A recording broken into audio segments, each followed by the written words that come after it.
What does happen to F1 drivers once they're no longer F1 drivers? Well, to answer that, here is part 4 of my series, Life After the Apex. So we've reached Robert Kubica, who first started racing in F1 in 2006, and he continued this stint until 2010, and then he made a reappearance to the grid in 2019, and then again in 2021. But he wasn't supposed to stop racing in 2010.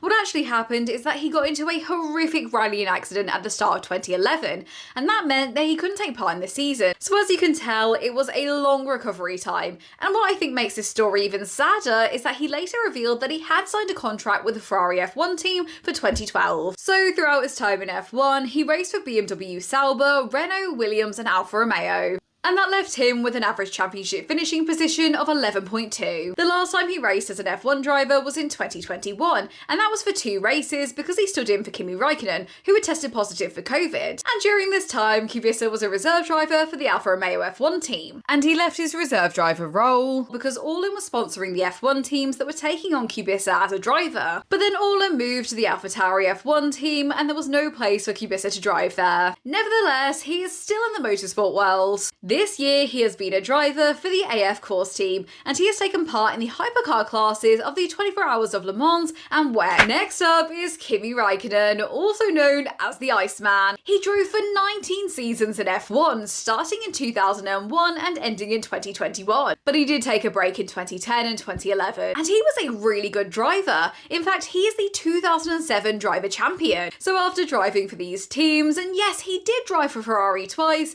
it left him with an average championship finishing position of 6.5. And the reason why his time in F1 ended was because he retired. Essentially, he was saying it was kind of a case of it's his time and also he has a family. And nowadays, he seems to be enjoying family life. They moved over to Italy and he's a mechanic for his son who is currently karting. Finally is Jack Aitken, who was technically an F1 driver, but it was a one-off situation. He drove for the Williams F1 team at the 2020 Sakhir Grand Prix, and that was because George Russell had been promoted to Lewis Hamilton's place because Lewis Hamilton had tested positive for COVID. Unfortunately, it just wasn't the perfect race for him. He did spin, which meant that he had to replace his front wing, but he also finished P16, so it wasn't terrible. And Williams did keep him on as a reserve driver, but they did part ways at the start of 2023. Nevertheless, he remained in motorsport and moved on to sports cars. This year, he's driving for the Cadillac Whelen team in the IMSA Sports Car Championship, and this is in the Grand Touring prototype class. And he's also taking part for the Deutsche Tourenwagen Masters for the Emil Frey racing team.